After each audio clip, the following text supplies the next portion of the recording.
All right, well, thank you for tuning in today for our logic and accuracy test for the 2024 March presidential preference election.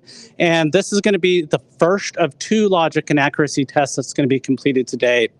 This one is the Secretary of State's logic and accuracy test. They've been very, very busy the last several days visiting all 15 counties in the state of Arizona, and we are the last county.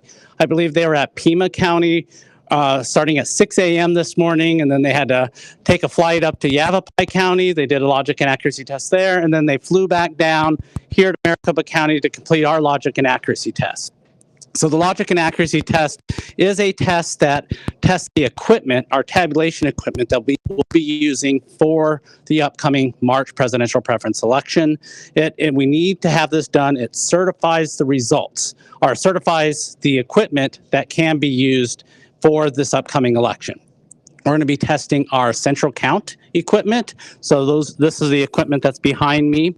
We're going to be testing our accessible voting devices as well. So those are a ballot marking device, and those are along the wall over there. We'll be testing our vote center tabulation equipment as well, and as well as our electronic adjudication equipment. So the Secretary of State's brought in their predetermined ballots that they've marked. Now, this is a blind test. We do not have any idea of what those results are. So we're going to first start out with reviewing a zero report to make sure that we don't have any results, because we've been testing this equipment. We've spent many, many weeks preparing the equipment, running tests on the equipment to make sure that it'll be ready to use for this upcoming election. We actually just completed a political party logic and accuracy test earlier this morning, where we invited the county chairs in. They were able to fill out ballots, have those ballots run through our tabulation equipment, and then verify that it matched the results that they did a hand count of. So before we get started, we're going to go ahead. Are we ready to review the zeros? Yeah. So, all right. So we're going to do a couple zero reviews. The first is going to be that our EMS system has zero results loaded into it. So that's a result over here. Christine.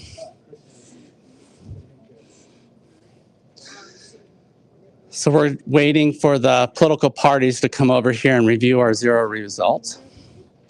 We're gonna go around the machine and we'll do the zero report. All right. Do you have the? Yeah, you can. So right now, they're going to go to each piece of equipment that we're going to use today to verify that there's no ballots that have been tabulated on it. So they're going to, and this is something we actually do every single day that we tabulate. So the political party observers are present when we're tabulating ballots throughout the election. And before and after every shift, they will go up to each of our pieces of equipment and verify that there are no results that have been tabulated. So you can see the observers there going through. Now these are our on-site precinct-based tabulators. So what they'll be looking at, I'll show you. So right here, they're looking at the ballot counter. It's going to show zeros right here. And then there's a tally results tape that also shows zeros. So this shows every contest, and that there's currently no votes tallied for any of the candidates on each of those contests. So we do have two different ballots that will be voted for this election. One is the Republican ballot, and the other is the Democratic ballot that voters will be using. Again, this election is something called a closed primary, meaning that only members registered, and today is the voter registration deadline, actually, but members that are registered with those two parties, the Republicans and Democrats, can participate in this election. So they're currently entering in our password that we change for every election.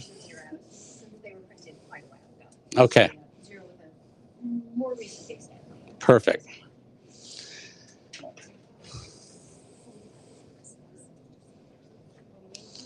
So they're going to rerun the tally report that shows that there's still zero results on these tabulation equipment. We had run those zero reports earlier today, and they want to verify it right before they begin their test.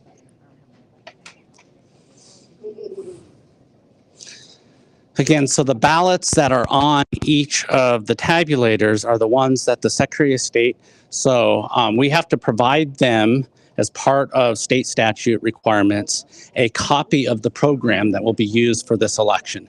That serves two purposes. One, so they can actually complete the logic and accuracy testing. And the second piece is that we have a backup that's kept on file, the escrow. So they have a hash code of this equipment, and it was what verifies that the exact same program that we ran and we tested as part of this logic and accuracy test will be on file with the Secretary of State's office. So it was the Secretary of State's office that completed those ballots. Again, this is a blind test. We don't know the results of the equipment, or of the ballots themselves. So this will be their test, an independent test of the equipment.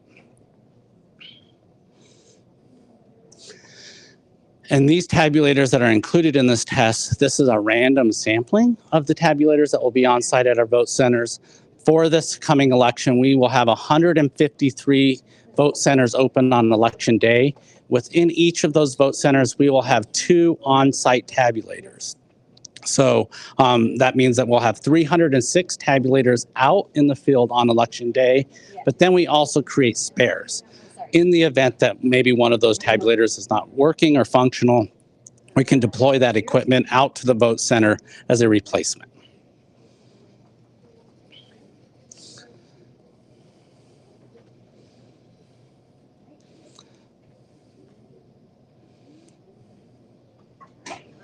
Yep. And this one.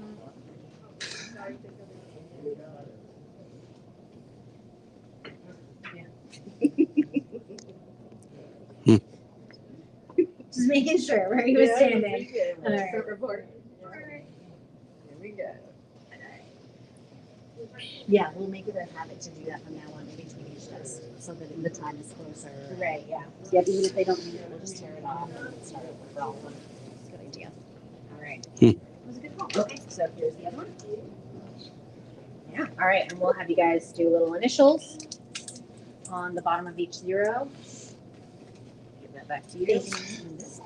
So one of the things that you may notice is everyone in this room, as a writing utensil, they're using red pens. And the reason why we have red pens and only red pens are allowed in our tabulation center is because our equipment cannot read red ink.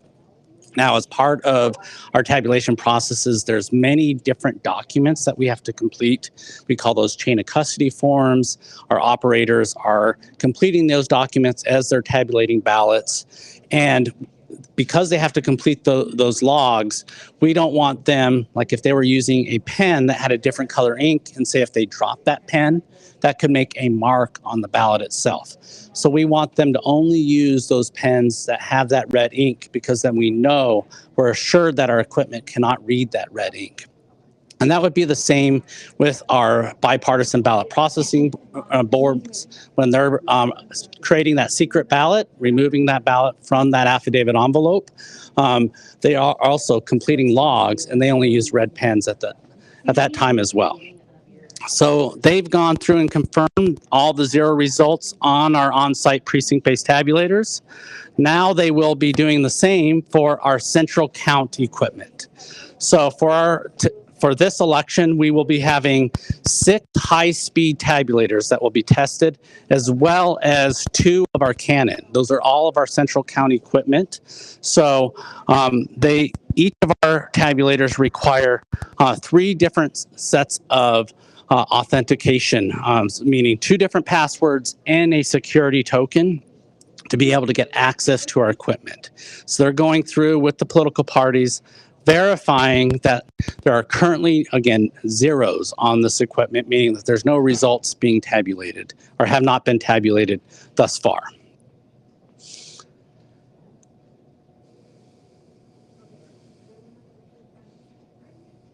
And this is a very similar process that we do, again, before every shift and after every shift when we're tabulating during the election.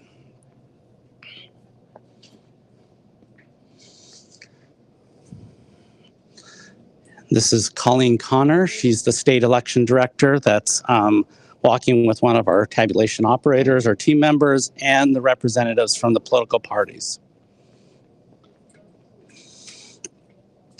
So we're not doing the zeros and testing on every central count piece of equipment today because we actually have another election going on that started last week, and that's the jurisdictional elections for Tempe and Litchfield Park.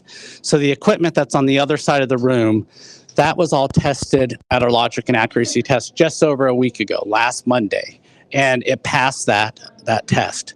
So we did not test any of the equipment that's being tested today because it's a separate election that we're running, different ballots.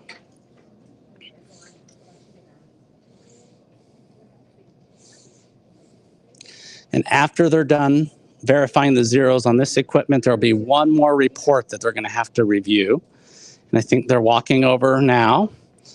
So we just, right before this test, we ran a zero report from our election management system, the EMS system.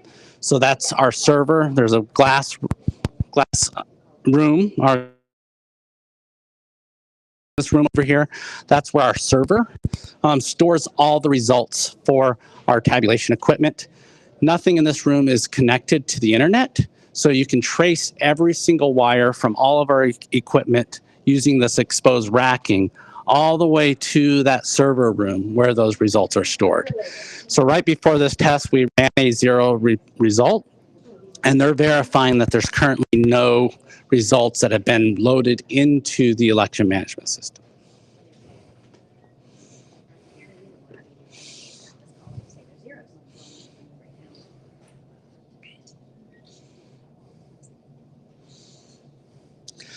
So did we confirm all zeros? All zeros, as expected. Yeah.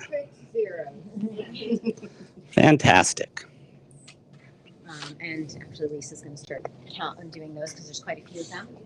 Okay, so now one of the Secretary of State's team members, Lisa Mara, is here running ballots through. So these are those pre-marked ballots that they filled out at their office that they know the results for, that we don't, and they're running them through our on-site tabulator. So one of the things that we get asked, especially from voters, that as they're feeding their ballots into the tabulators, they ask, well, how do I know that my vote counted, right? And they'll be able to see as they feed the ballot through this little check mark, and they hear a little sound. I don't think I do a very good impression of a tabulator, but they'll feed that in, and that's how they know that their ballot was tabulated. Now, if they overvoted a contest, so an overvote means if you filled in more ovals than what's allowed for that contest. So for this election, it's a single contest ballot and it's a vote for one. That means you're only supposed to fill in one of the ovals, but sometimes voters will fill in more than one. That would be an overvote. And it just happened. The tabulator will alert the voter that there was an overvote, and it tells them which contest to review. Now, it's very important, our poll workers are trained here that they will, so here's another example of an overvote. Completely blank ballot, yep. So it also alerts the voter if they have a completely blank ballot, because sometimes a voter, instead of actually filling in the ovals, they'll circle an oval, and it won't actually enter the actual target area to be counted as a vote. So here it would alert the voter it's a completely blank ballot. They need to review it. Here, it really is a blank ballot. So, and sometimes voters do that. They will come in, they'll vote a ballot. They don't actually fill out any of the contests, and they're able to vote that blank ballot, and then allows the voter to go ahead and cast that ballot and then be recorded. So all of our results will show how many blank ballots, how many contests were undervoted. So that would be counted on our canvas as an undervoted contest. So why Lisa continues to feed in their ballots into our on-site tabulators, I want to show you, we have members from the Secretary of State's team testing our accessible voting devices. So these are devices that we put in every single one of our voting locations. So if a voter had a disability and they wanted to be able to vote unassisted, right? So this is a requirement of the Help America Vote Act, HAVA, that we have one of these devices at every single one of our voting locations. So we do a recording. So the Secretary of State phonetically tells us how every name on the ballot should be pronounced. And then we program our equipment in both English and Spanish to be able to, so if a voter had a sight impairment and they were voting just using the sound, device, audio tactical interface device, that's like a remote control. That's what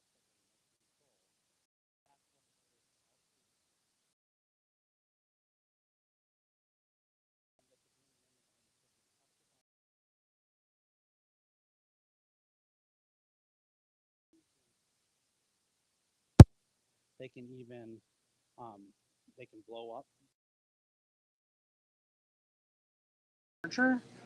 to assist them. They can change the contrast to be white on black or black on white if it's easier for them to view. All sorts of different options. And again, they could also have a Spanish ballot. So this is not a tabulator. This is a ballot marking device. So even if someone uses this device, it will print out a paper ballot. So voters in Arizona, they use paper ballots to vote, to cast their votes. So if someone uses this touch screen, it will print out that paper ballot, and then it will have to be brought back to either our central count facility to be tabulated or on site using one of our precinct-based tabulators. So they're not only testing that the ballot will tabulate accurately, they're testing that we program the audio.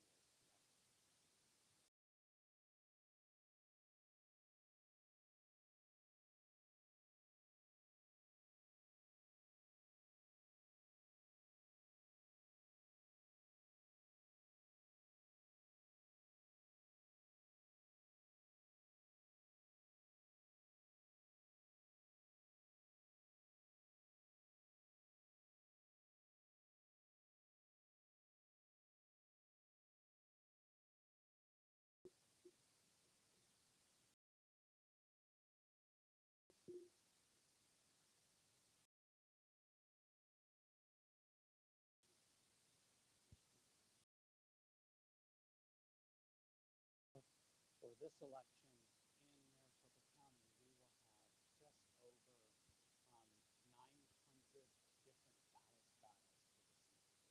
So those are based on consolidated. We have 935 precincts in Maricopa County, but we report results based on congressional district for this presidential preference election. That's based on state statute requires we report results based on congressional district, but then we use those consolidated precincts for how we also report each of our voting locations.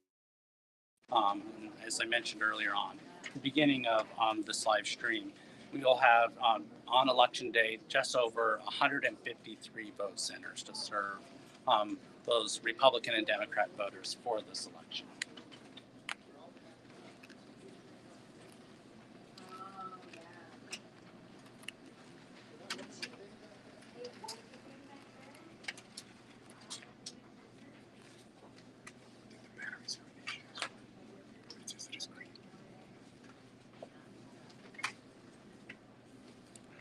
So one of the advantages of this equipment as well is it will not allow a voter without alerting them if they've made an overvote or they've undervoted a contest. So as they progress through the ballot, again, this is just a single contest ballot, but for a general election, like for November 2022, when we had that general election, we had over 85 contests on the ballot.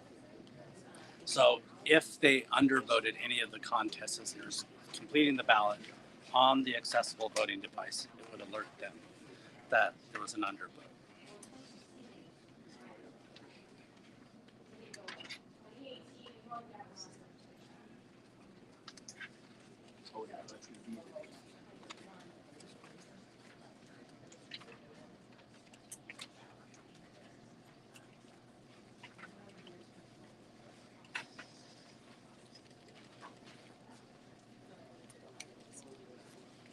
So they will print a ballot from every single one of these devices to be tested, and then they'll bring those over when they start their testing of our central count equipment.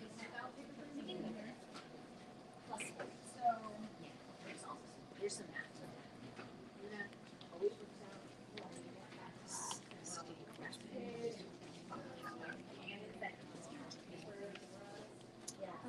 Can you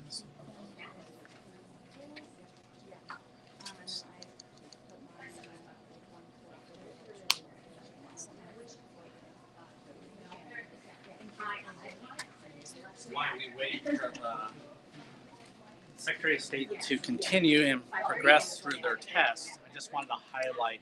So one of the things, we do a lot of live streaming and voter outreach events. We provide a lot of tours for the public as well to explain all the different layers of controls that we have within our tabulation center.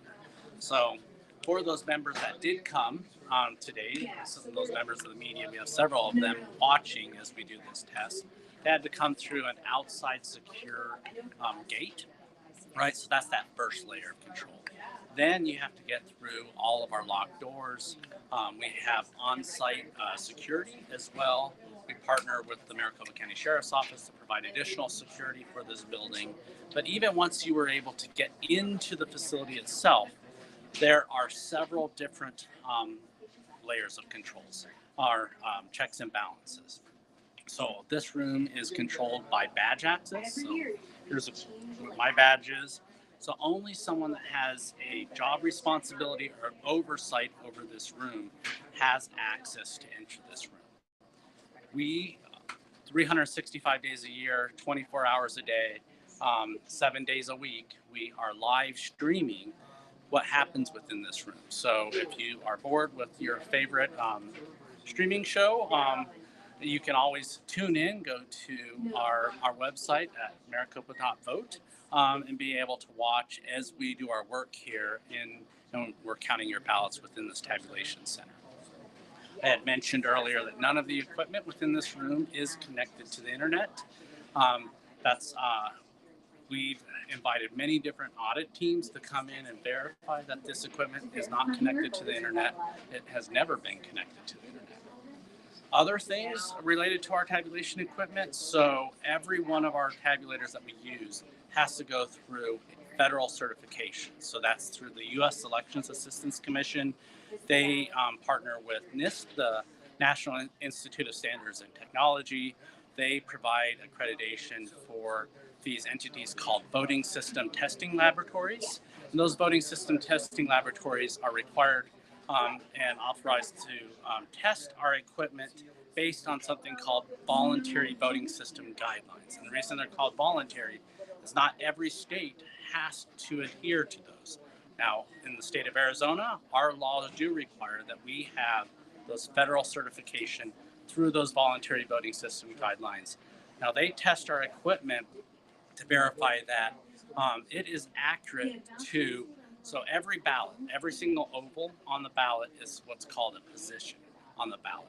So it can only be inaccurate 1 out of 10 million ballot positions. And the reason it even allows for that one inaccuracy is because the equipment, right, as you're running paper, again, as I mentioned, every voter is using paper to vote ballots. So as you're running high volumes of paper through this equipment, there can be some dust that builds up on the equipment. So they do allow for that allowance, right, that one error out of 10 million ballot positions. But we clean our tabulation equipment every single day to prevent that from happening. So our equipment here, so let's go. Again, these are the tabulators that are going to be used for the jurisdictional election, those Tempe and Litchfield. These are the equipments we'll use for the presidential preference election. So this equipment, they can run about 8,000 ballots per hour. Now, when I say that, sometimes the team here sort of rolls their eyes at me a little bit and says, well, really, it's not quite that quick. And the reason it's not that quick is because they're filling out that paperwork. As they're running each batch of ballots through the equipment, they're filling out logs. And that does slow the equipment and the process down a little bit. So really, we've been able to clock that it's about 4,000 ballots per hour. But you think about for a general election, if you have 85 contests on the ballot, that's 4,000 ballots per tabulator per hour with 85 contests. Very, very quick. As I mentioned, the federal certification means that they can only have one error out of 10 million ballot decisions. So highly, highly accurate. Also, every one of these tabulators requires 3 different steps of authentication, right? So there is a security key or a security token, as well as 2 separate passwords to be able to access this equipment. One for the tabulator itself and one for the election itself. So 3 different layers of controls to be able to even access this equipment. So highly accurate, very quick, very, very secure. And then all of the cameras, and then the streaming today is what we do to make it as transparent as possible so our voters can tune in and have knowledge of what's happening within our tabulation center.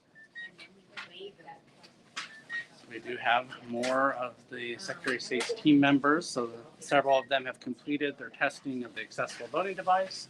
So now they've moved on to running the ballots through our on-site precinct-based tabulators. I have to ask for assistance.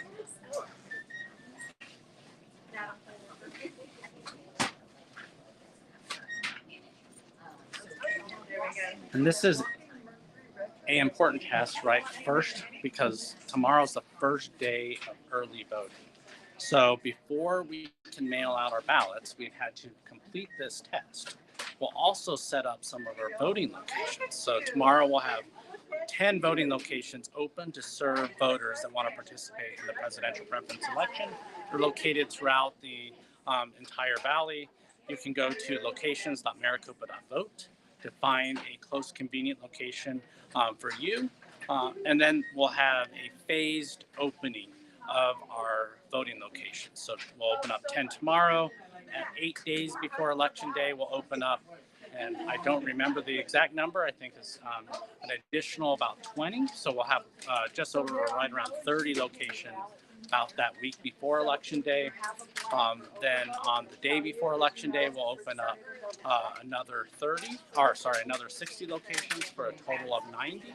Then on Election Day, we'll open up the last 60 to get to that 153 locations. And then,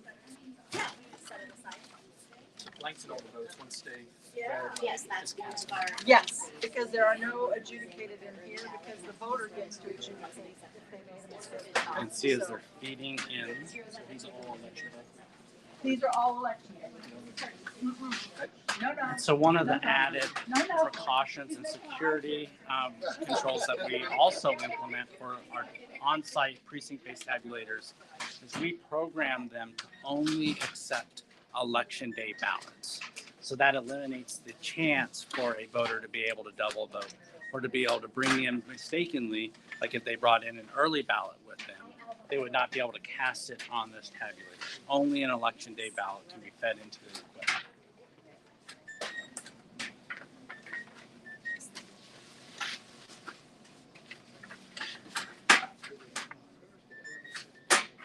I mentioned this is the first of 2 public tests that we're doing today.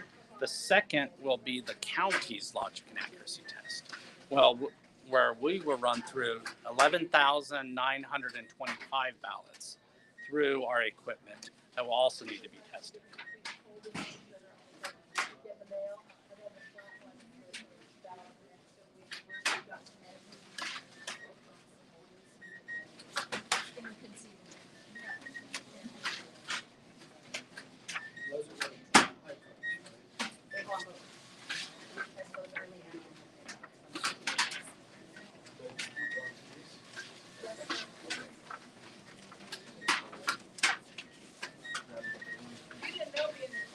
So why they're continuing to run ballots through our on-site tabulators, I wanted to show you this room behind these doors. So this is our ballot vault. So we actually used Help America Vote Act, those HAVA, mentioned that earlier. They provide local jurisdictions throughout the entire country grant funds. And so we use those federal grant funds to be able to construct this ballot vault.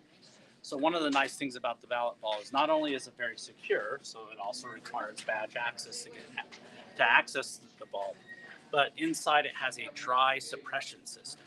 So that protects the ballots against environmental issues, right? So if there were to be a fire at this facility, it would extinguish the fire using that dry suppression system rather than water, which that water could then damage those ballots.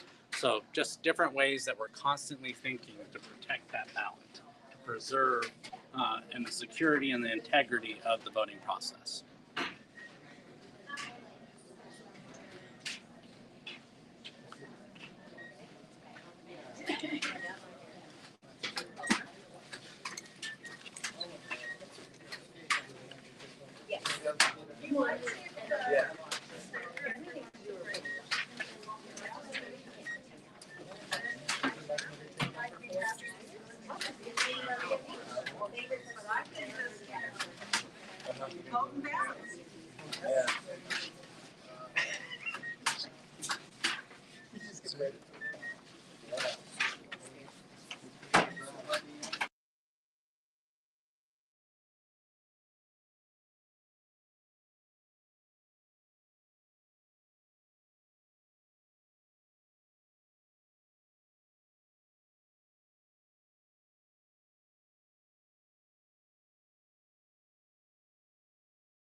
Over here, yeah, so these are in the event that we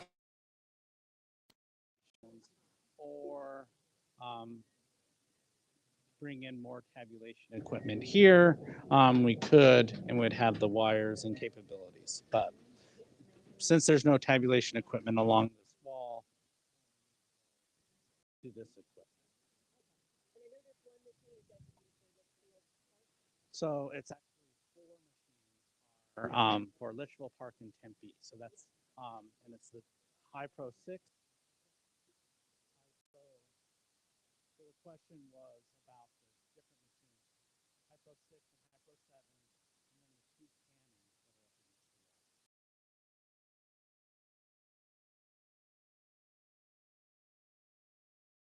are up against the wall. A little bit used to it. It does add a new nuance to it.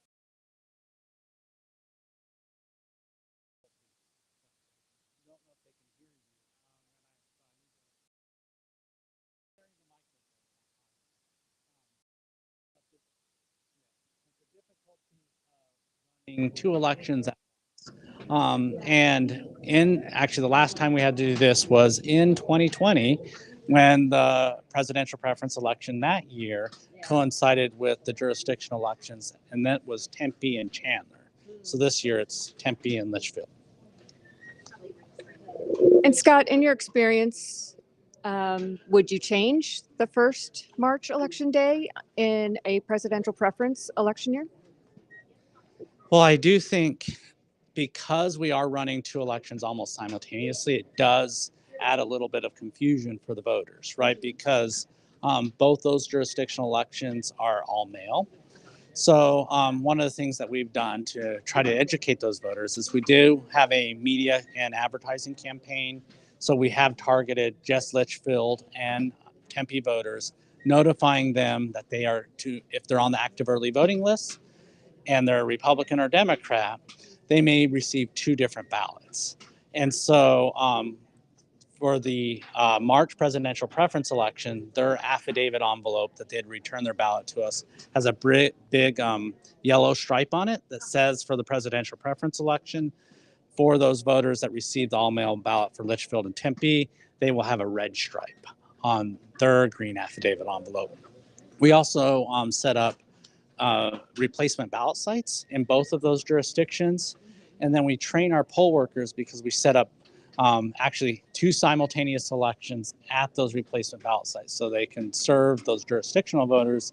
But if someone does show up to vote, they can also vote in the presidential preference election. So we'll have different check-in stations, different accessible voting devices in those well, they can all use the same voting booths to vote their ballot. But it does, so we recognize that it could be a little bit of a challenge, but because we've experienced this before, we've got lots of communication planned to inform voters of how they can successfully participate in both elections. And Scott, after today's logic and accuracy test, will you be able to start tabulating ballots?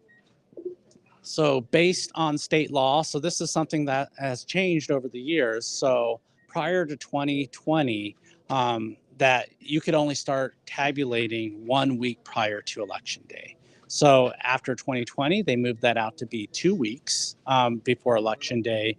And then after 2022, they changed that to be once you've completed the logic and accuracy test and you've then received the ballot. So we can start tabulating.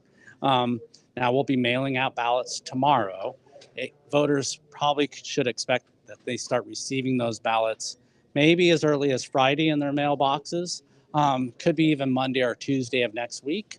So it will take a little bit for those ballots to get to the voter and be returned back to us. So we're not actually planning to begin the tabulation for a couple weeks because we'll store them all. They'll be all secure in our vault, but that's when we'll have all of our citizen boards. So those Republicans and Democrats coming out to work in our early ballot processing, those team members that are performing signature verification all under the recorder's office. So they'll go through, they'll verify whether those signatures match. And if they do match, then they'll send them to the early ballot processing boards, Republican, Democrat, creating that constitutional secret ballot that every voter is entitled to, removing that ballot from that affidavit envelope, sending them here to be tabulated. So that'll take a couple weeks before we get enough of a quantity that we begin tabulating. We don't want to be starting, right? These equipment can tabulate 8,000 ballots per hour, 4,000 when we're doing all of our chain of custody documents. So if we only had a couple thousand ballots in our vault, that'd be maybe about 5 minutes on a couple of these tabulators before we'd run out of work and we'd be waiting for those voters to return those ballots. Well, this year we have a new political party that's been recognized, the Green Party, that will be participating in the primary election, along with the Libertarian Party, Democratic Party, Republican Party. No labels will not be participating. Will there be any additional challenges because the Green Party is a newly recognized party that you are aware of? So, well, let me ask you, Colleen, has the Green Party decided, are they going to be an open or closed primary? I will have to check my notes, Scott. But I will tell you they are going to have their own presidential preference election and put up a nominee for the general election. So the reason I asked Colleen, she asked, is there any additional challenges with the Green Party choosing, becoming a recognized party and having a ballot for the primary election? And I mentioned this presidential preference election is something called a closed primary, meaning only those voters that are registered with the two parties that are participating can participate and vote in that election. So for the Libertarian Party, they are a closed primary when we have our primary election, which actually, if you're tuning in, you probably are aware of this because you're election geek or junkie wanting to watch our logic and accuracy tests. But it's moved up from August which was August 6th, now to the last week of July, July 30th. So that July primary, Libertarian Party will be a closed primary, but the Republican and Democrats are open primaries, meaning independents, our voters registered as an independent, our voters registered as a party not declared voter can choose to opt in to receive those ballots. Now, part of the challenge with any additional recognized parties, it just means different ballot styles, right? So all those 935 precincts, every single one of those precincts needs a ballot style. The way so we administer elections for schools and cities and towns. Sometimes those jurisdictions split some of our precincts in half. So that creates precinct-based splits. So it ends up being several thousand different ballot styles. We create a different ballot style for a provisional voter, a early voter, a election day voter. So in 2022, we had just over 18,000 total ballot styles. So adding the Green Party to that mix will potentially add another 6,000 to 8,000 ballot styles that our team has to proof. We'll build a ballot, right? Test that ballot, proof a ballot, and then run those ballots through logic and accuracy.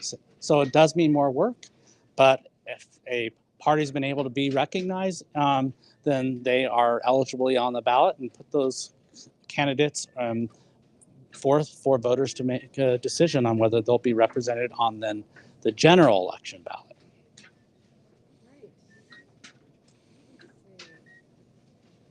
I think I've run out of questions. So our state election director's done having me on the hot seat for right now.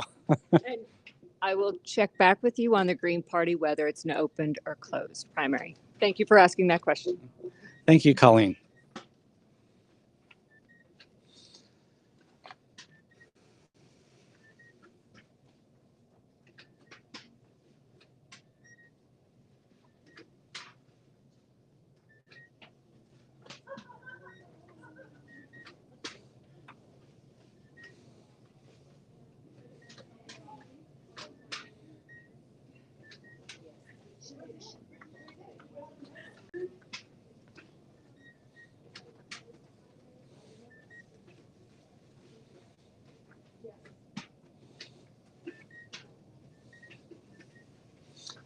If I can.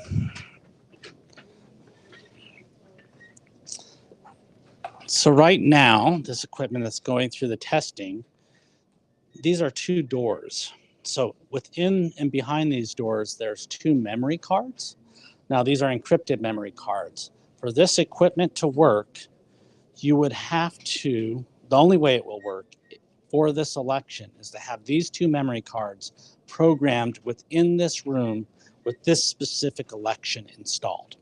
So even if we were to, say, mix up these two different tabulators and we swapped out the memory cards, neither tabulator would work, right? The two specific memory cards that are programmed for this machine have to be installed within and behind these doors. Before these go out to the voting location, these will be affixed with tamper evidence seals. And we scan and log these tamper evidence seals on something called a precinct ballot report.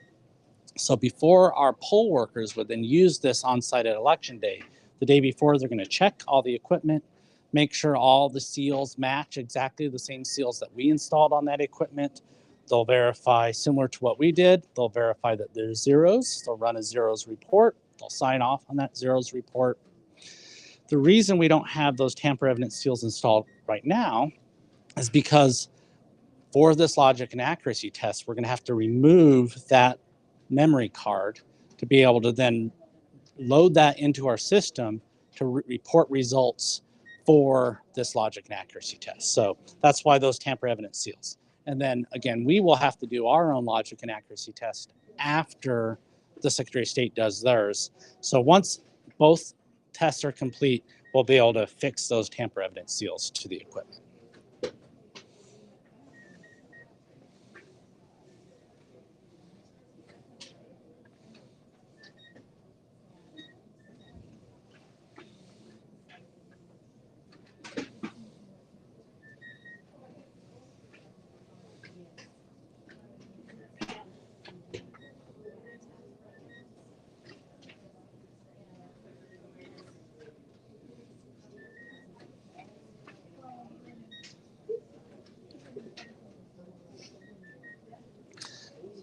So if you're tuning in and you haven't signed up for our newsletter, so every month we produce a Just the Facts newsletter, because we recognize that elections are very complex, right? So there's lots of different information about how we administer elections, the processes themselves.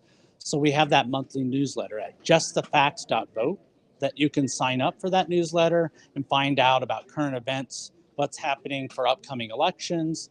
We dive into some of our very technical procedures. We even have short little videos that we'll produce that will highlight. Sometimes we get questions from the public that, like a man on the street going out asking a common question or something that might be at the top of their mind related to elections, and we'll answer those as well. So again, if you're looking to find out more about elections, you can go to justthefacts.vote. And we also have on that website published a lot of information about common myths out there about elections. Definitely going into detail about a lot of the security and about our procedures. And you'll even find a whole section on logic and accuracy testing.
Pinal video?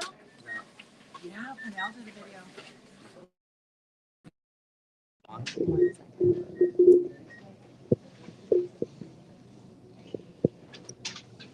Okay, I needed to take a short little break because I needed some water, but I do have Lisa Mara here, who is now with the Secretary of State. So you were election director at Cochise County.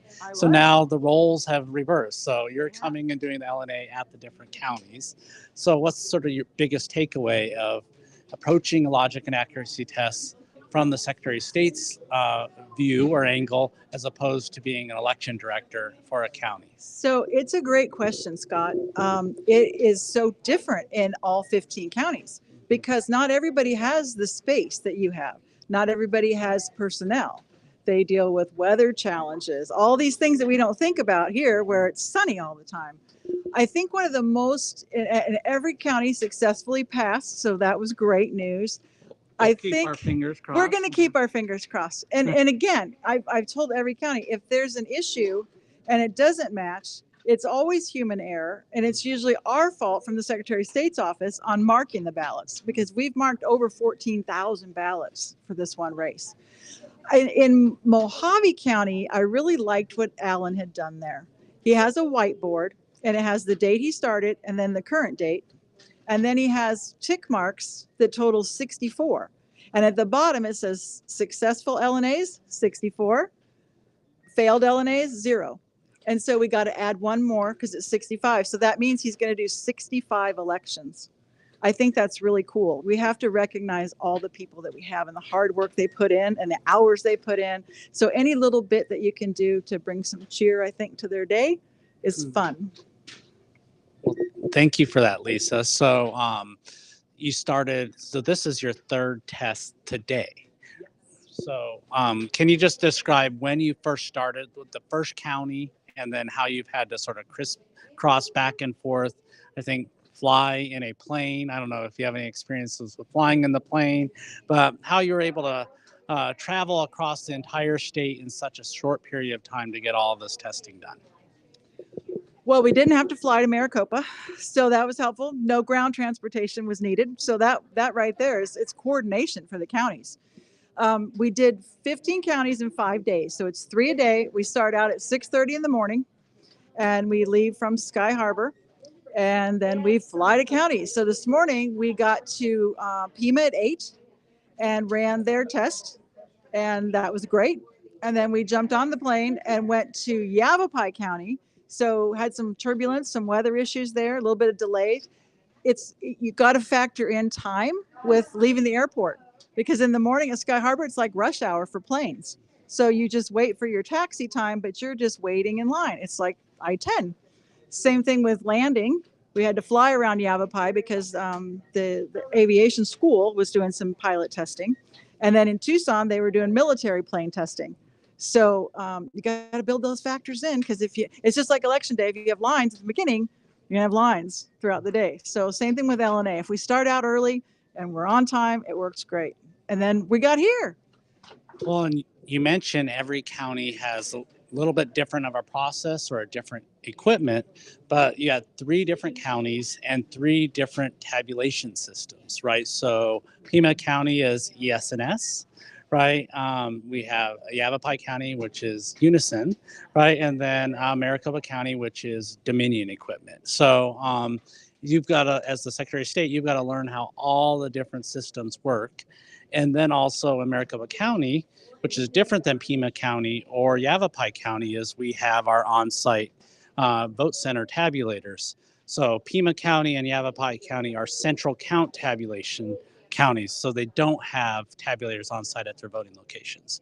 So what was the learning curve of having to learn all those different systems that you had to go through for this logic and accuracy test?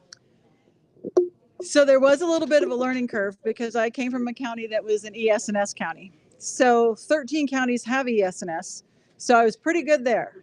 So that was good. I will say that I am very grateful to Maricopa County and to our vendors, to ES&S and to Unison, because they deliver equipment to the Secretary of State. So we have tabulators. We have your tabulators. We have accessible voting devices. We have the scanner for Yavapai. So we were able to do our testing, which was super helpful and eliminated a little bit of the learning curve along the way. Well, thank you, Lisa. I'll let you go ahead. I'm sure you've got quite a bit more things to do here, but thank you for just giving us some insight into your tours of the state and your first statewide LNA in your new role. Thank you so much. It was a pleasure being here. Thank you.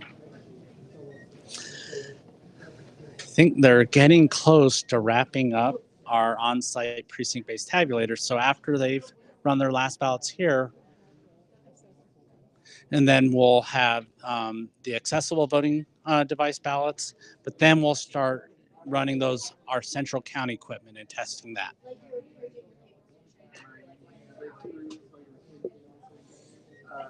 I was just thinking I had to be you.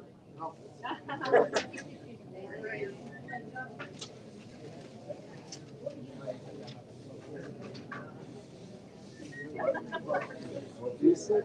Is that like you don't manufacture? So this tabulation equipment has an annual lease cost of, we recently had to replace the equipment. It was just over $3 million for our tabulation equipment. I forget the actual cost per machine. I think so I don't want to spread inaccurate information. So I'll need to go look that up, what the cost is per machine. But it's several thousands of dollars monthly. And we do lease it. And actually, leasing is a nice model because the U.S. Elections Assistance Commission goes through and they provide updates on their voting system guidelines that we're certifying our equipment. And they actually just recently came out with new guidelines. It's VVSG, so those voluntary voting system guidelines 2.0. So because of that, all the tabulation vendors in the country are going through the process of upgrading their equipment and implementing it based on those new standards. So we will be looking in the next couple years, most likely to replace this equipment with equipment that falls under those new guidelines. And it's nice because we just have a lease. We didn't provide all that capital outlay to purchase the equipment. So I think we're now moving on to our central county equipment. And these one thing you'll notice is they're a little bit higher in volume, but this equipment goes much, much faster.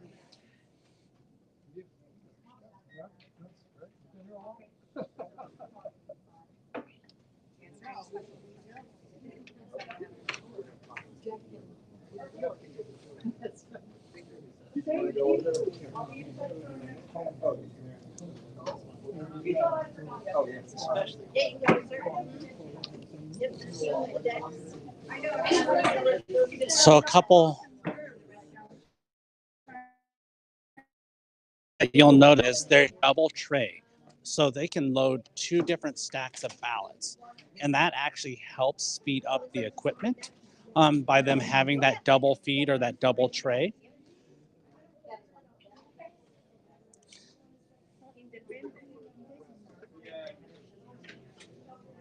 So for this election, we are using 100-pound paper on a 14-inch ballot. And so that's all the ballots that voters will be voting on will be that size.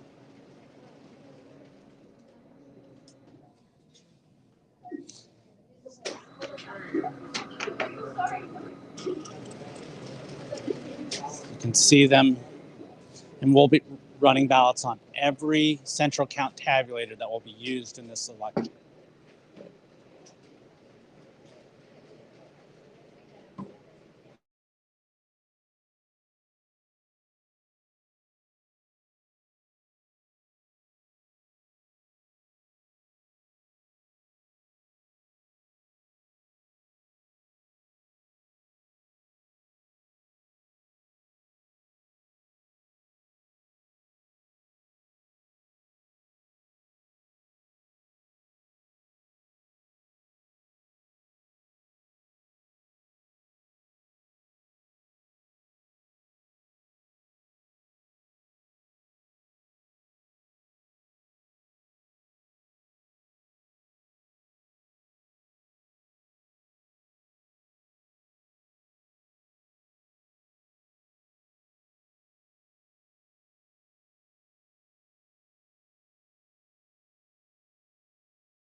Are we back?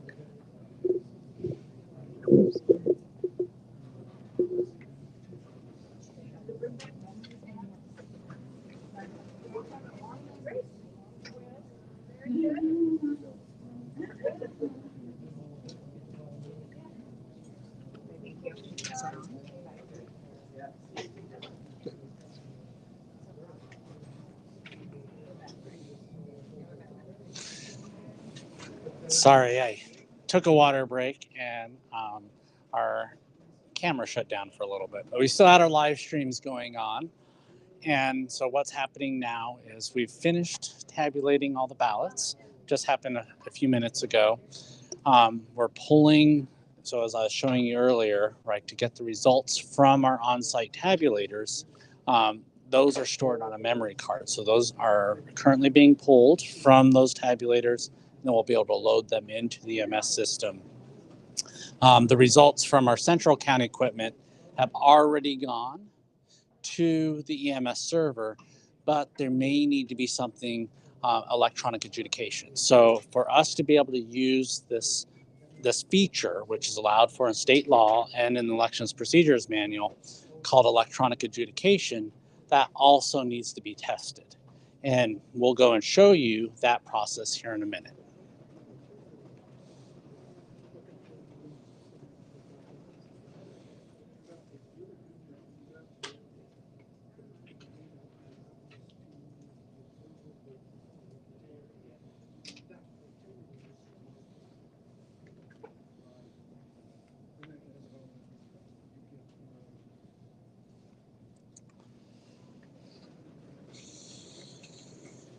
Oh, we still have a few more ballots. Oh, so what we're running here, so this machine we've only set up to run the provisional ballots. So if a voter, right, were to go to a voting location and they're asked to vote a provisional ballot, this is the machine we'd use to have that. So provisional ballot may be, let's say that they completed their voter registration form on the last day of the voter registration deadline, which is today. It may take a little while for our voter registration team to get through and process all of those ballots. And say that voter showed up tomorrow at a voting location to vote, they may not show as being registered. So they'd be issued a provisional ballot. Our voter registration team would go through and do the research, determine whether that ballot should be counted or not. And if they do that research and determine it should be, then this is the machine that it would be counted on. So I think we're going to start electronic adjudication.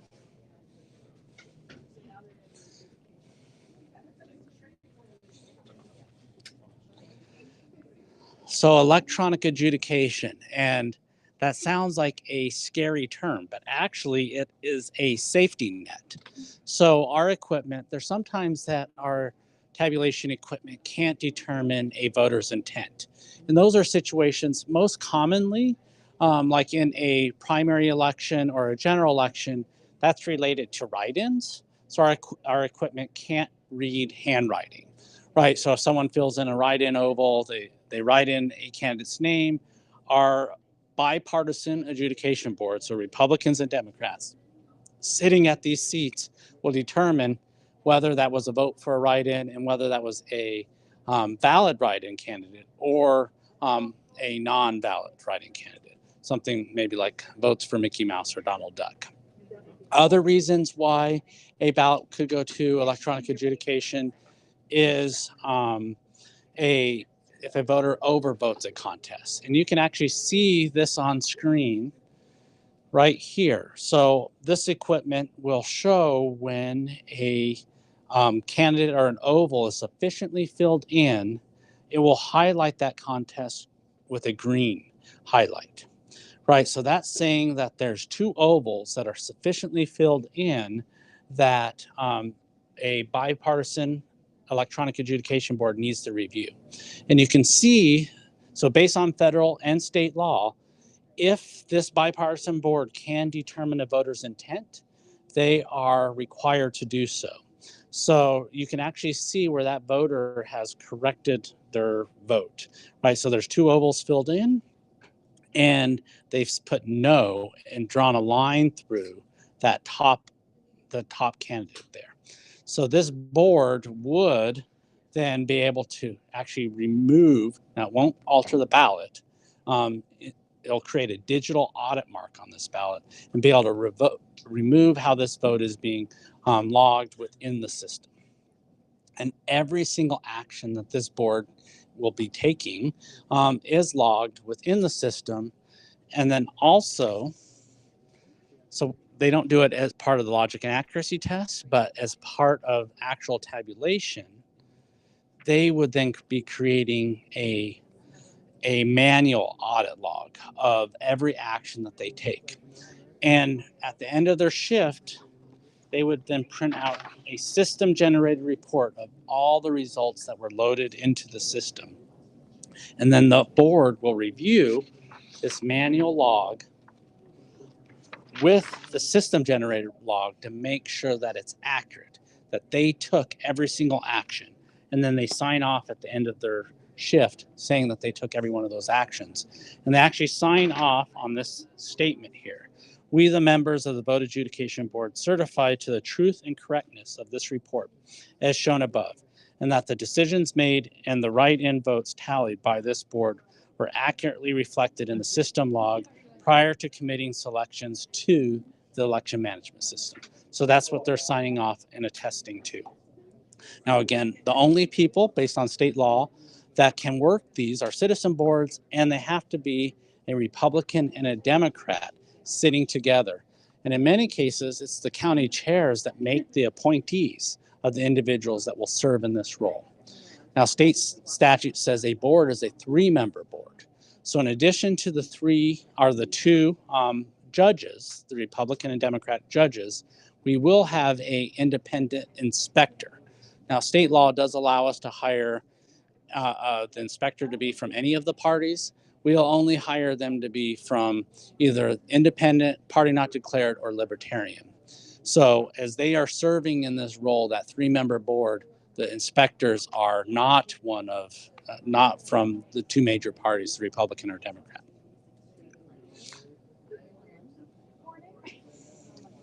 Other reasons why a contest might go to electronic adjudication is sometimes voters, so a completely blank ballot could end up going to electronic adjudication. And I believe when we were over there at one of the on-site precinct-based tabulators, we saw a blank ballot go through that tabulator. And there are times that a voter, even though our instructions that we include in the mail-in ballot, even the instructions that are at the top of the ballot, ask the voter to complete the oval, sometimes a voter may vote using maybe circling the oval instead of completing it. Well, if they circled that oval perfectly and didn't actually have any part of that line go inside that target area or that oval, then that would look like a completely blank ballot to the tabulator. But that's why we have, again, that safety net, electronic adjudication. So this bipartisan board, a Republican and Democrat sitting together, determining, can they determine a voter's intent? Maybe that voter circled every single oval all the way down, and they can easily determine how that voter intended to vote.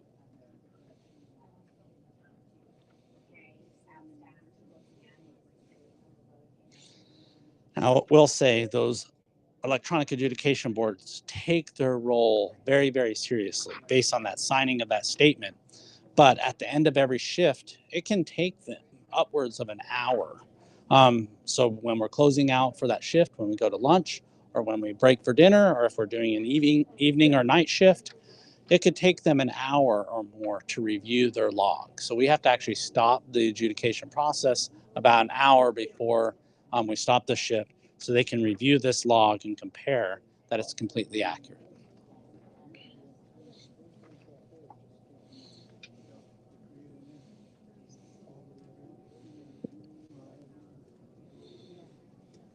And as we are tabulating ballots, in addition to the bipartisan representation throughout, our staff, our processing boards, our electronic adjudication boards, there's members of the political parties that are present too. So those are appointees. Those are not our staff members. They're actually, a lot of people think the poll workers working out at the voting location, they're volunteers. And why it is a great civic duty and a public service, we do pay our poll workers. So if you are interested in working an election, you can go to getinvolved.maricopa.vote. But the observers truly are volunteers. They are not getting paid for their service. And they put in long hours, and they'll come and they'll observe in our different rooms. So where we're doing, the recorder's office is doing signature verification, or the recorder's office is doing the early ballot processing. In our tabulation room, we will have those political party observers present observing this process.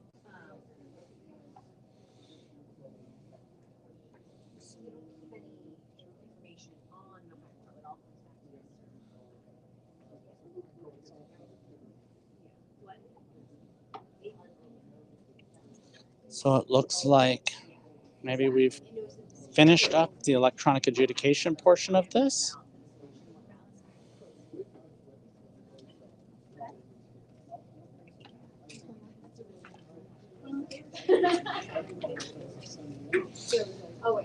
So now that they've gone through electronic adjudication, the election management system, they can compile and aggregate those results, and we can produce a results report that we'll be able to compare to the predetermined results report that the Secretary of State completed before they came to Maricopa County.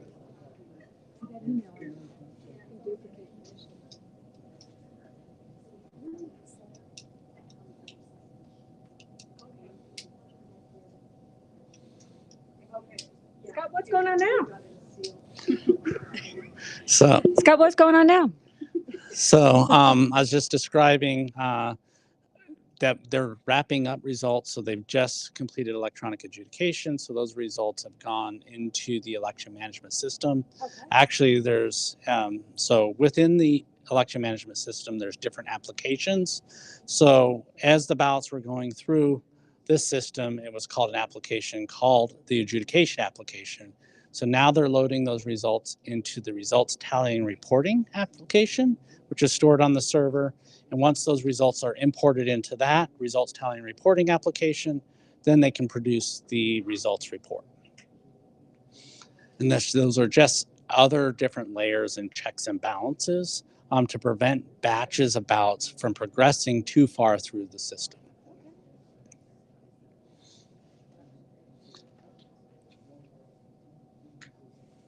And one thing, so we get asked, so you asked me earlier on, how soon can we begin tabulating our ballots? So it's upon the logic and accuracy test, and once we receive the ballots. But we don't run a results report until election day, right? So when we post results on election night, 8 p.m. is the first time we'll report results. Those will be all the early ballots that we had started tabulating earlier on in that cycle. But we will not aggregate, or even our staff here that has access to this, we will not compile those results in a results report. We don't know those results much sooner than the voters would know on the 8 p.m. on election night. And then we'll continue throughout election night as ballots are coming back from the voting locations. Those memory cards are being transported back to us again in bipartisan teams. With tamper evidence seals on those. Once they get back here at our central account facility, we'll load those in, and then throughout the night on election night, we'll continue posting results. And then if voters had dropped off their early ballot at that voting location, those still will take a little bit of time to go through the checks and balances. All right, so we've got the results, so we're now going to go back and review them.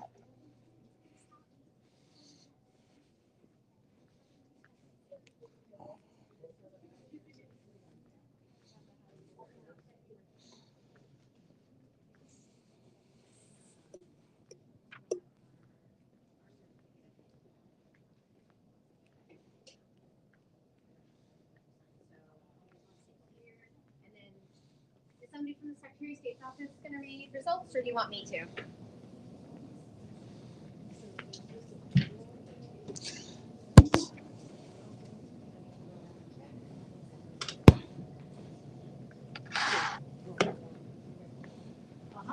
Yep, so they have the results from the Okay. So who's reading? Well, we were gonna have, the two observers read to each other. Is that okay? You wanna do that? Sure. Okay, so this is the sealed envelope with the results from the Secretary of State's office. And there's a signature over it to show that it has not been tampered with. So I'm opening the envelope with the results. And there are receipts from the tabulation machine. And here are the results. So if one of you looks at, oh, sure,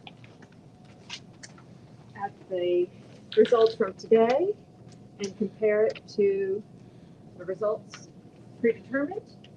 And what we usually do is start off with the total ballots cast and then go down the list as far as how many ballots cast for each candidate. Yeah, so your total votes. Total votes. Yeah. Okay. Mhm. Oh, and provisional, election day and early. Mhm. Okay, and we're gonna have totals here, right? Yeah. So if you want to read the numbers, he'll check off Okay, for each the day. time there's a All number. right, so it's only by candidate, right? Yes. All right, so we gotta go by name. So Frankie Lozada, Frankie Lozada, okay, 229. perfect. And you can Gabriel- check off on that paper.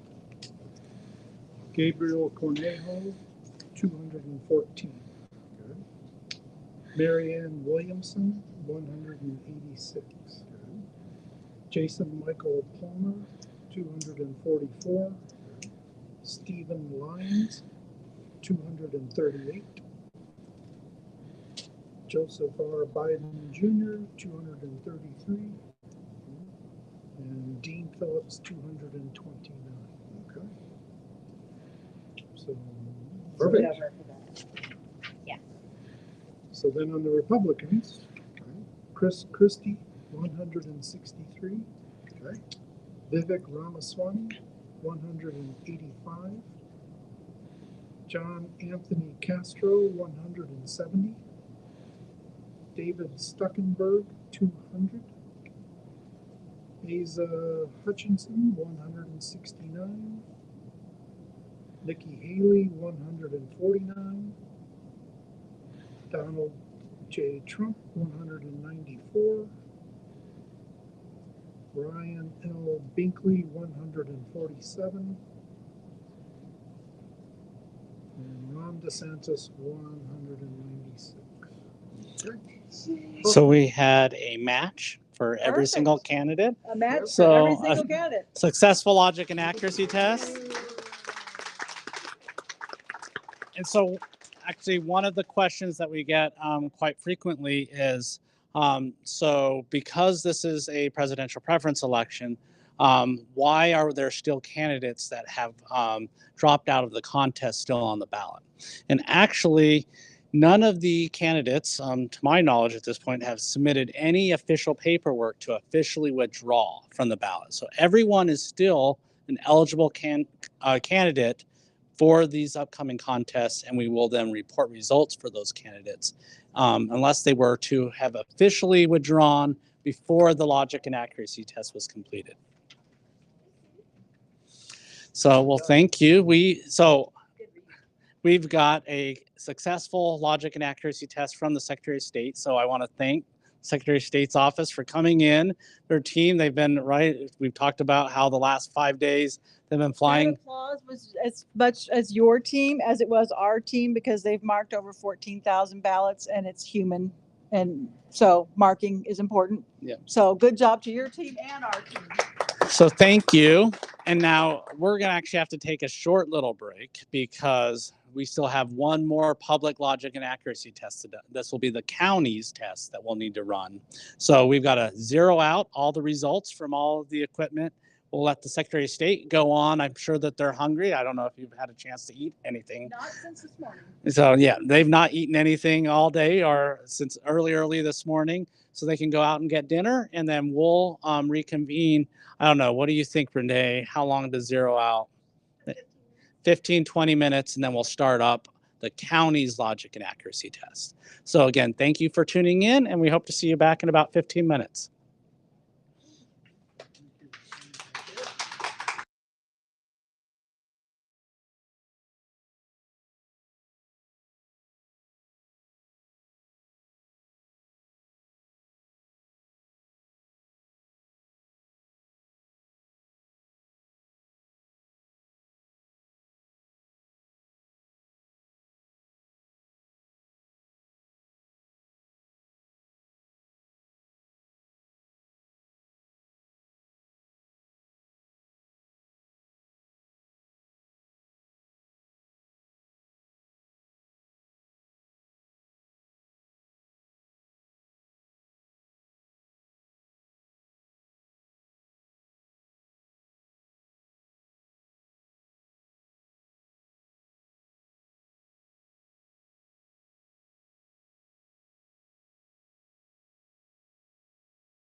All right, welcome back to Maricopa County's logic and accuracy testing of the presidential preference election.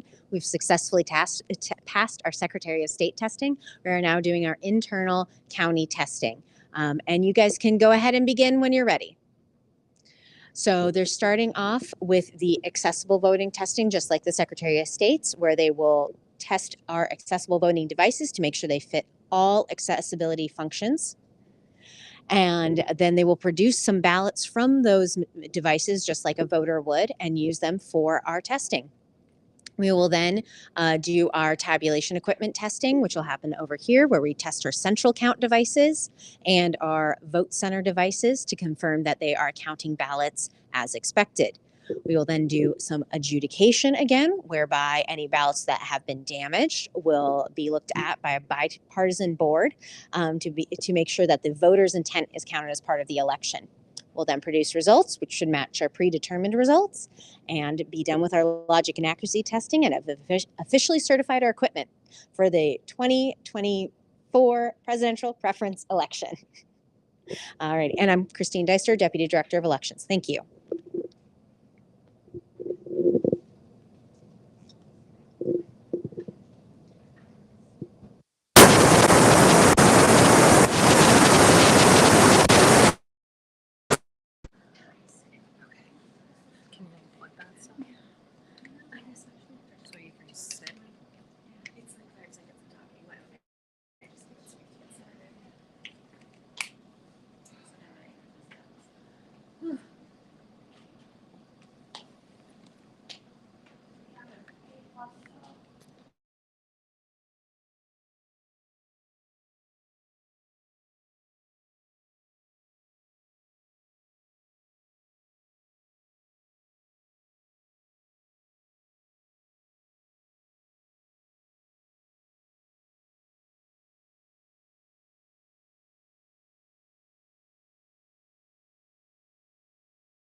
Yes.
We need joggers.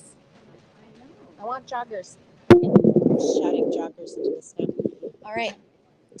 So we're going to do some error code checking on our central count machines to make sure that if a ballot has an error on it, it will not be counted, or in a couple of cases that it actually will be counted. So I'm going to walk through a few examples here, and then I'll run them and hand this over to Scott. It's nice that it kind of stands. There we go. All right, so the first two ballots will indeed be counted by this machine, but we want to confirm that they show up blank.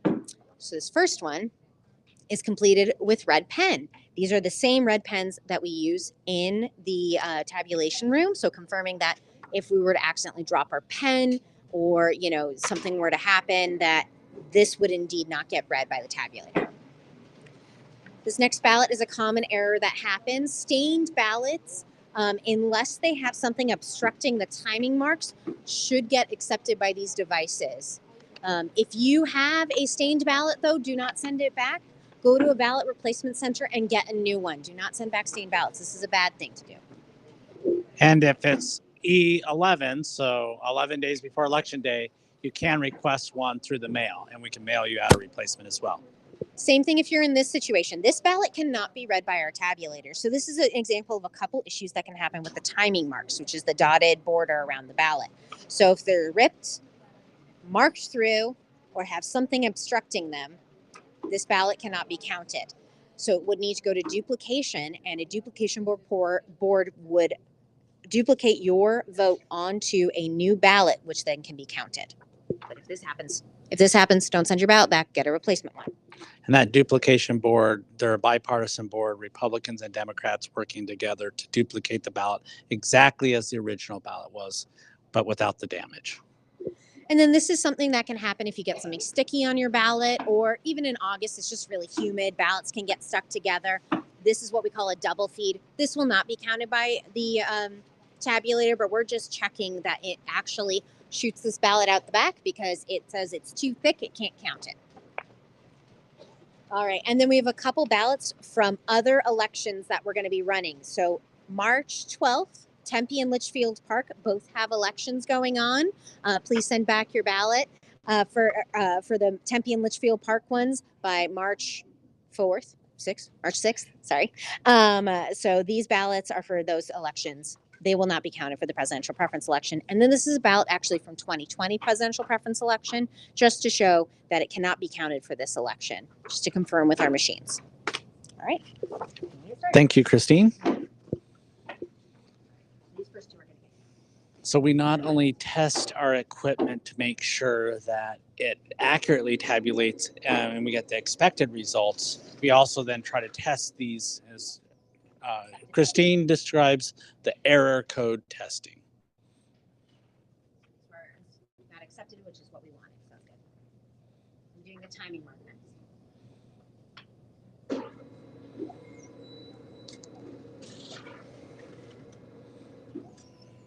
Ballot was not counted. And I can see the And actually, this is a good example. So if we had a full stack of ballots, say there was 200, 100 in each tray, and we are running those through, and there was a damaged ballot that couldn't be read, the equipment would say, count back 3 or count back 4 ballots. And there have been times when people have been watching our live video streams and said, oh, look, they're double counting ballots. And it's really because we had the equipment's running very, very quickly, but it's a very precise machine. Again, going back to the federal certification, the state certification. So we'll tell the operator, you need to count back 3, 5 ballots, however many, and they're able to do that. They'll be able to pull up the image of the ballot that was causing the issue on the screen and confirm that was the right one, and then they'll rerun those ballots through the equipment. But it is not a double counting.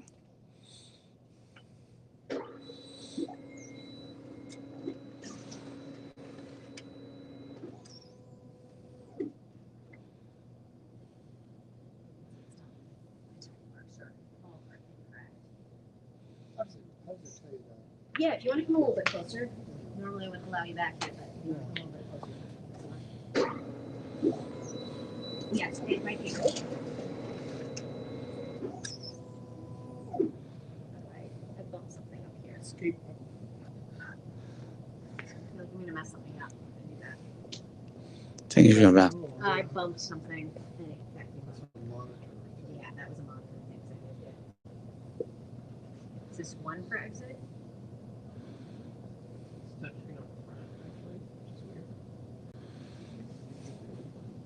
Okay, there we go. Okay. I'm not gonna touch that. Yeah. You see these?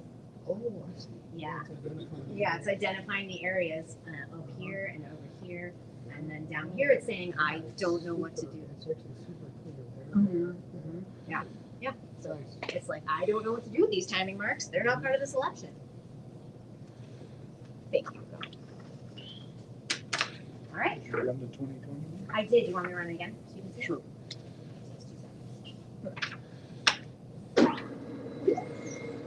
If you want to come see the time mark settings, you've seen them before.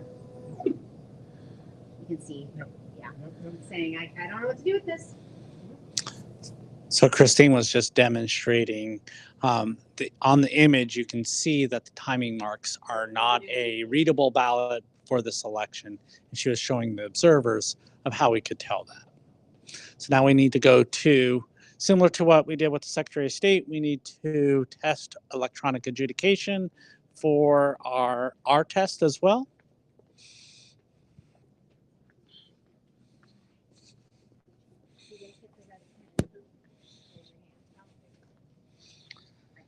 You can go ahead and start. Yeah, it'll say that.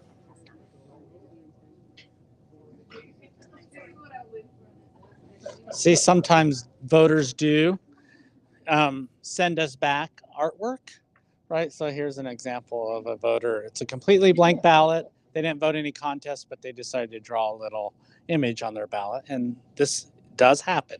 Every election we get back artwork. Sometimes they draw a picture on the entire ballot, which does end up causing overvotes. Other times it's just on a portion of the ballot.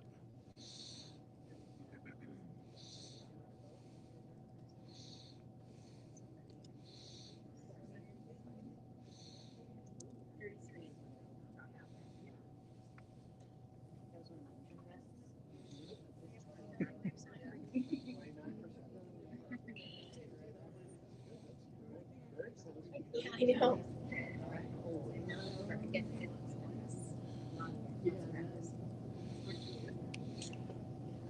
And if you weren't tuning in to our live stream earlier when the Secretary of State was here doing their logic and accuracy tests, so electronic adjudication is, and sometimes just the words we use in elections sound a little bit scary, but really it's just a safety net. So there's times where our tabulation equipment can't determine a voter's intent sometimes. Most commonly, like in a primary election or a general election, that's related to voters voting for a write-in candidate. So there's not any tabulation equipment that can read a voter's handwriting. So if they fill in the write-in oval and then they write in a write-in candidate. They will go through and would have a bipartisan board, a Republican, a Democrat sitting here doing this work, going to determine, is it a valid write-in candidate or not a valid write-in candidate, and could they award that vote? And really it's qualified or unqualified is the correct term. Other reasons that may end up in adjudication is if a voter overvotes a contest. So for this election, it's a single contest on the ballot and it's a vote for one, even though there's many candidates on the ballot. So if someone were to fill in multiple ovals, that would be called a overvote. And so we send all overvotes to our electronic adjudication boards to determine, is it a true overvote? Because sometimes a voter may correct their ballot, and so they might cross out one of the ovals and they'll write no next to it. I'll come back to that in a second. So one of the error code testing that we were looking at earlier was if a voter used a red pen. So our tabulation equipment cannot read red ink. So this is a demonstration of all those ovals were filled in with a red pen, but they actually aren't being read by our equipment. Now our early ballot processing boards, those bipartisan boards that are separating the ballot from the envelope, creating that statutory required and constitutional right of a secret ballot, that would be caught there. And then that ballot would need to go to duplication. Again, bipartisan boards performing that duplication function. But back to the overvotes. So sometimes a voter may correct their vote, like clearly indicating their voter intent, and both federal and state law require, if we can determine a voter's intent, we need to award those votes. So we've now completed electronic adjudication. So they are going into results tallying and reporting within the election management system. So the election management system is aggregating and compiling all of those results, and then we will be able to run a results report here shortly. And then we'll be able to compare that to our predetermined results. It was just this morning when we did our final Yes, we did one final test right before, after many tests last week. Just to dust off the cobwebs this morning after a long weekend. We want to head over and set up a study camp for results. Yeah.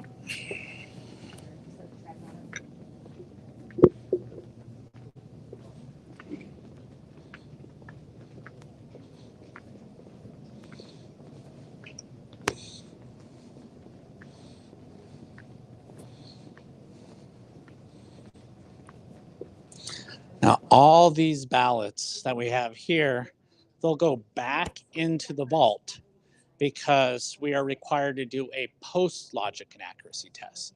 So after we've completed tabulating all results for this election, we post final results. Before the board can canvass, we'll have to actually come back and do this test all over again as part of that final post logic and accuracy test. We're going to do the numbers walking around.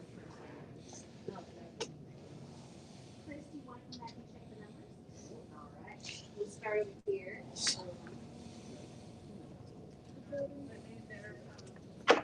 Are you asleep? Yeah. Okay, let's turn them on.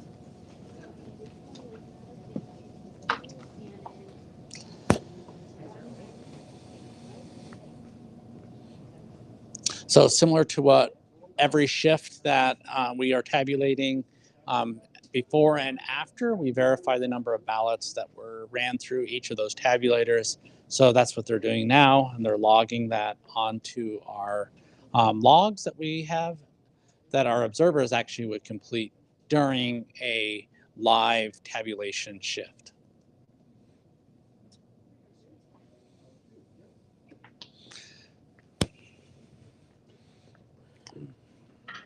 Not sure if you can see this, but this will show the batch number, the total number of ballots that were accepted for this shift, and then the average ballots per batch, which would be 217. So these are the numbers that they're writing down and logging.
So did all the numbers check out? Well, we still have to do the math. We have No, yeah, make sure. that's right. Yes. But on the tabulators, the number of ballots. Perfect. So now we're going to do the comparison.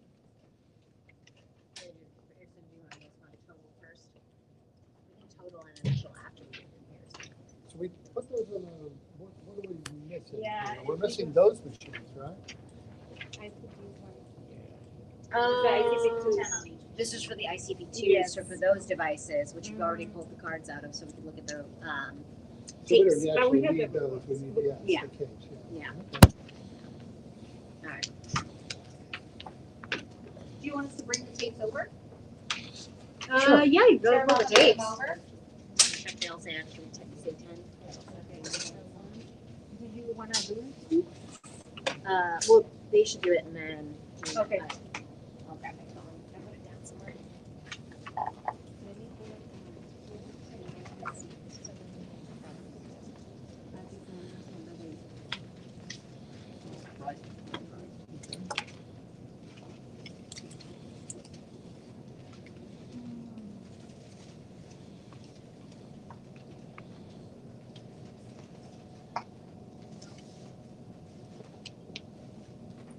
Let's see what I'm doing upside down.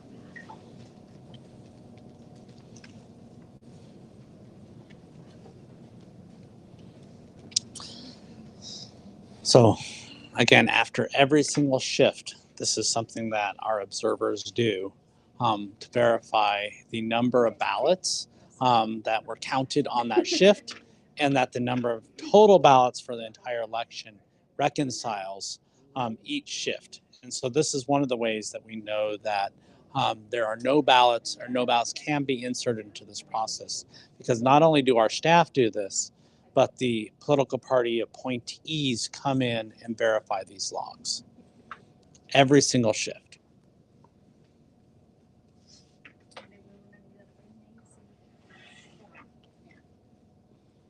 So, you guys want to see, we should all say 10 votes cast because that's the number of ballots we ran on each. Is that the thing? Yeah. Okay. Oh, these are the ones that we. Yeah, they're in order. Okay. Sorry, I gathered them at the top and stuff. It's fine.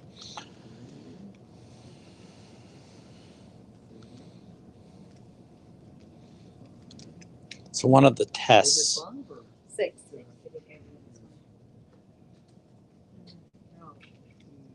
one of the pre-lat tests that we do, we complete these very extensive checklists. Part of it includes cleaning the tabulators before they go out to the voting locations, but also making sure that we install a brand new receipt tape. Renee, do you know how long those receipt tapes are? I think they're 33 feet. 33. I want to say they're 33 feet. Okay, so very, very long, right? But we want to make sure that there's a fresh, brand new roll before we send it out to the voting locations.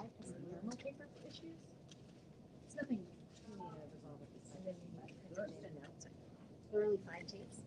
No, there were, but tape 5. Oh, yes. Has some. It's kind of a little easier to bring that. Yeah. That's why we did it twice. That's why you did it twice. Yes. Okay, you guys ready to compare results?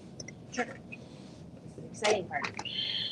Okay, this is the results we just printed, and then you can follow along with your copies at home. Why don't you guys look on the results we just printed? I'll read on the copy that was printed earlier. Okay. Predetermined. Good. All right. So I will just jump down to the canvas. Sound good with everybody? Or if you want to check the original and early, don't do that. Never mind. Okay. All right. So for Lozada, Frankie, we have 163. Gabriel, we have 326. Marianne, we have 489. Jason Michael, we have 652. Stephen, we have 815. Yes. Joseph, we have 978. Yes. And Dean, we have 1141. Yes. All right, for a total of 4,500. So all the votes for the Democratic candidates on the ballots matched the predetermined results with the post results for the LNA. Now they're going to review the Republican candidates. All right, so for Chris, we have 163. Vivek, we have 326. John Anthony, we have 489. David, we have 652. Lisa, we have 815. Nikki, we have 978. Donald, we have 1141. Ryan, we have 1304. Ron, we have 1467. All good? Total of 7,335. Yes.